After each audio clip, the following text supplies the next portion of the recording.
आपण आलो आहे श्रीरामपूरमध्ये परदेशी मावशींच्या घरी.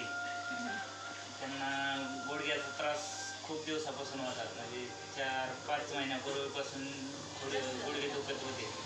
आपण त्यांना अमृत दिले, त्याबद्दल त्यांच्याकडून आपण माहिती घेणार आहे. रिझल्ट काय आले ते. मावशी, तुम्हाला गुडघ्याचा त्रास किती दिवसापासून होता? मला बऱ्याच वर्षापासून होता. थोडंफार दुखायचं माझं, पण 4-5 महिन्यापासून जास्त दुखायला लागलं होतं.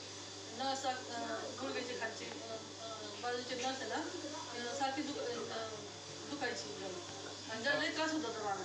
डॉक्टरकडे गेले, मग मी 3 महिने डॉक्टरचे औषध 3 डॉक्टर बदलले मी. 3 डॉक्टरचे औषधं घेतले. साधारणतः खर्च किती आला? साधारणतः खर्च किती 5-6 हजार रुपये आले. 5-6 हजार रुपये खर्च आला मला. त्यानंतर मग डॉक्टरने सांगितलं तर तुमचं गुडघे